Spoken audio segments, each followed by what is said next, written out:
ہم نے دیکھا کہ اس دکان پر نا اچھا خاصا رش لگا ہوا تھا. اب اس رش کی وجہ سے فطرتی عمل ہے کہ دکاندار جو ہے وہ اس کے ہاتھ پاؤں تیز چلنے شروع ہو جاتے ہیں. ٹھیک ہے.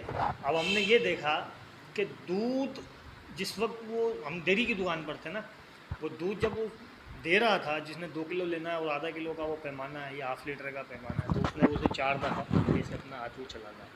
اب اس 4 دفعہ میں نے بھی یہ چیز نوٹ کی، ہمارے امجد بھائی نے بھی یہ چیز نوٹ کی، اور دیگر جو وہاں لوگ جو کھڑے ہوئے تھے رش میں، تو وہ ان کی تو نظر ہی اسی ان کے ہاتھ پر ہی تھی کہ یار یہ کب اس کو دے تو مجھے دے.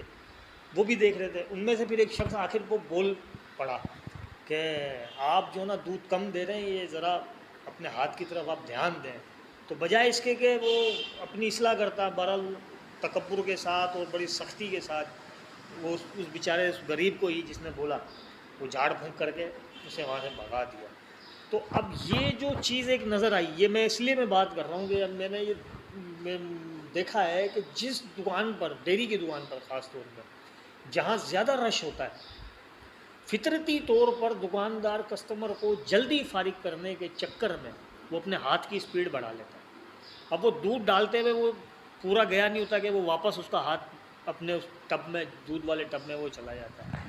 تو ایک تو یہ ہے کہ اب یہاں جو میں سوال میرے ذہن میں آیا کہ دکاندار کو معلوم نہیں ہے کہ اس کے اس طرح کرنے سے کم جا رہا ہے، اس طرح کرنے سے کم جا رہا ہے، تو اس کا شرعی حکم کیا ہوگا.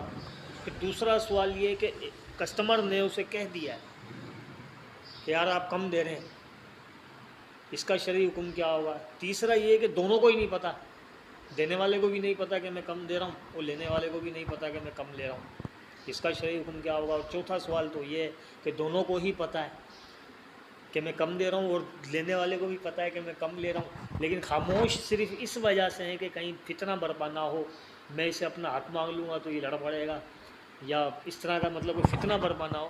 تو ان چاروں کی جو صورتیں ہیں اس کے حوالے سے بھی ارشاد فرما دیں. سوال تو اس میں کافی سارے بنتے ہیں شاہ صاحب، جی میں نے لیکن یہ جو آپ نے 4 سوالات کیے ہیں اور اس میں بھی 3 سوال بنتے ہیں. یعنی کہ یہ سوال کہ اس شخص کا یہ کہنا کہ بھئی آپ نے کم تولا ہے، اس کا شرعی حکم ظاہر ہے کہ یہ شرعی حکم تو یہ ہے کہ اس نے ایک دعویٰ کیا، سیدھی سی بات ہے کہ اس نے ایک دعویٰ کیا ہے کہ بھئی آپ نے کم تولا. اب وہ کم تولا ہے تو اس کا جواب یہ ہو کہ بھئی وہ اپنے پیمانے کو پورا کر کے دکھا دے، تو یہ اس کا شرعی جواب ہے. جہاں تک تعلق ہے ہمارے سماج میں کم تولنے کا، یہ تو ایک پورے معاشرے کے اندر آپ کو بھی پتہ ہے کہ المیہ بن چکا ہے. آپ صرف ڈیری ہی کی بات کیوں کر رہے ہیں؟ میں تو سمجھوں گا کہ ہمارے معاشرے میں ہر طبقہ ان معاشرتی اکائیوں سے بے خبر ہے کہ جس پر پورا معاشرہ کھڑا ہوتا ہے نا. اور معاشرے کا حسن ہی یہ چیزیں ہوتی ہیں کہ آپ اس معاشرے میں جب سروائیو کرتے ہیں، یا معاشرہ زندہ ہی تب کہلاتا ہے جہاں پر آپ ایک دوسرے کے حقوق کی پاسداری کرتے ہیں. تو اب آپ کو یہ دیکھنا ہے کہ دیکھیں کم تولنا یہ المیہ صرف معاشرتی ہی نہیں ہے بلکہ قانوناً شرعاً بھی جرم ہے. ہمارے ہاں یہ قانون موجود ہے، اس کی باقاعدہ سے ایک پورا ڈپارٹمنٹ بنا ہوا ہے کہ جہاں پر جا کر آپ اس کی کمپلین کر سکتے ہیں. پھر وہی والی بات جو آپ نے ارشاد فرمائی کہ ہوتا یہ ہے کہ بس وہ اس فتنے کو دبانے کے لیے سامنے والا بھی خاموش ہو جاتا ہے اور دینے والا اور لینے والا دونوں ہی اس بات پر آمادگی کا اظہار کر دیتے ہیں. لیکن ایسا ہونا نہیں چاہیے. اچھا اس لیے نہیں ہونا چاہیے کہ اگر آپ نے قرآن و حدیث، ماشاء اللہ آپ صاحب علم شخصیت ہیں، قرآن و حدیث کے اندر آپ ماضی میں ایک قوم گزری ہے، قوم شعیب، قرآن میں اس کا ذکر ہے. اچھا ان کا کیا المیہ تھا؟ ان کے اندر کون سی اخلاقی برائی تھی؟ وہ یہی اخلاقی برائی تھی کہ لینے والا اور دینے والا دونوں آمادہ تھے کم تولنے پر. اللہ تبارک و تعالیٰ نے اس پوری بستی، اس پوری قوم کو غرق کر دیا. آج ہمارے اندر یہ عیب بکثرت پایا جاتا ہے. آپ دیکھیں باقاعدہ، آپ صرف اس کی بات کر رہے ہیں، میں پیٹرول پمپ پر آپ چلے جائیں، ان کے باقاعدہ جو پیمانے بنے ہوتے ہیں، ان پیمانوں کے اندر بارہا جو چیک اینڈ بیلنس کرنے والے ادارے ہوتے ہیں وہ آ کر چیک کرتے ہیں تو پیمانہ کم ہوتا ہے اور اس کا جو لیٹر جو میٹر بتا رہا ہوتا ہے وہ زیادہ بتا رہا ہوتا ہے. یہ فراڈ. آپ مارکیٹ میں پھل لینے چلے جائیں, آپ مختلف ترازوؤں کے اوپر اپنے اس لیے ہوئے پھل کو تولتے چلے جائیں تو ہر جگہ مختلف آپ کا پیمانہ, مختلف آپ کے وہ ریٹ بتائے گا. آپ ڈیری پر چلے جائیں, وہاں پر آپ کو کچھ چیزیں, یہ ساری دھوکہ دہی, فراڈ, کم تولنا, کم ناپنا, مسلمان کو دھوکہ دینے کی غرض سے, مال زیادہ لینے کی غرض سے, یا اپنا مال اچھا بتانے کی غرض سے, یعنی کہ ایک نہ ختم ہونے والا سلسلہ ہے. میں صرف اسپیسیفک پوائنٹ کو آپ کے سامنے رکھنا چاہتا ہوں کہ کم تولنا قانوناً, شرعاً, اخلاقاً یہ جرم ہے. اس کے خلاف ہمیں آواز اٹھانی چاہیے, اور جو لوگ دیندار مذہبی طبقے سے وابستہ ہیں ان کو اس بات کی طرف سوچنا چاہیے. میں تو کہوں گا کہ مذہبی تحریکوں کو بھی اپنا اس میں کردار ادا کرنا چاہیے, کیونکہ آپ دیکھیں کہ یہ کوئی ایک فرد کا جرم نہیں ہے, یہ پورے معاشرے کو اپنی لپیٹ میں لے رہا ہے. اچھا, اس کے اثرات آپ کہیں کہ میں اس سے بچا ہوا ہوں, میں تو نہیں کر رہا.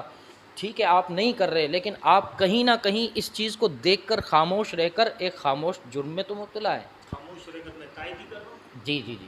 تو آپ اب اس شخص نے, جس کا آپ نے بتایا کہ اس نے آواز اٹھائی کہ آپ کم تول رہے ہو, تو اس نے اسے جھاڑ دیا یا جو بھی اس کے ساتھ معاملہ ہوا, تو یہ بھی ایک المیہ ہے. ہونا تو یہ چاہیے تھا کہ وہاں پر جتنے لوگ ہوتے وہ سب کے سب اس شخص کے ساتھ کھڑے ہوتے اور اس کا ساتھ دیتے کہ بھائی آپ ہمارے سامنے تولیں, ماپیں. اگر وہ پورا پڑتا تو پھر اس شخص کو چاہیے تھا کہ وہ اس سے رجوع کرتا, توبہ کرتا, اس سے لیے ہوئے الزام کو واپس لیتا, اور اگر واقعی وہ ایسا پایا جاتا تو پھر اس کے خلاف باقاعدہ کمپلین کرنی چاہیے تھی. اس معاشرے کے اندر, اس شہر کے اندر کمپلین سینٹر پر جا کر باقاعدہ ایک اپلیکیشن دائر کی جاتی کہ فلاں شخص کم تولتا ہے. آپ دیکھتے, اگر یہ آپ کمپلین کرتے تو الحمدللہ ایسے زندہ باضمیر زندہ لوگ موجود ہیں جو اس کے خلاف ایکشن لیتے اور اس کو سیل کرتے دکان کو. جب وہ سیل ہوتی اور اس جرم کا تدارک ہوتا تو میں سمجھتا ہوں کہ ایک اچھا میسج معاشرے میں جاتا, لوگ اس معاشرے میں سروائیو کرتے ہیں, وہاں پر ان کو جینے کا حق ملتا ہے. وگرنہ آپ دیکھیں کہ پورے معاشرے میں اس طرح کی چیزیں, یہ المیہ چل رہا ہے کہ خاموش رہتے ہیں, جرم ہو رہا ہے خاموش رہتے ہیں, کسی کی ہت کی عزت ہو رہی ہے خاموش رہتے ہیں, کسی کے حقوق پامال ہو رہے ہیں خاموش رہتے ہیں, کسی کے ساتھ زیادتی ہو رہی ہے خاموش رہتے ہیں. تو یہ ناانصافی, یہ زیادتی, یہ جو ہے حقوق کی پامالی کیوں آتی ہے کہ جب سب سے پہلا جرم ہی خاموش رہنا. آپ خاموش نہ رہیں, مثبت انداز سے آواز اٹھائیں, اس کے سارے ایلیمنٹس آپ اپنائیں کہ اس کے کیا کیا تدارک کے اسباب ہو سکتے ہیں. اچھے انداز سے, جہاں ایک بہترین صحت مند معاشروں کے اندر جہاں ہوتا ہے, آپ اس کی کمپلین کریں, بار بار کمپلین کریں, لوگوں کو اس کے خلاف تو نہیں لیکن اس غلط حرکت پر ضرور جو ہے اپنے ساتھ لوگوں کو جمع کریں اور انہیں اس بات پر آمادہ کریں کہ یہ ہمارے معاشرے میں یہ نہیں ہونا چاہیے.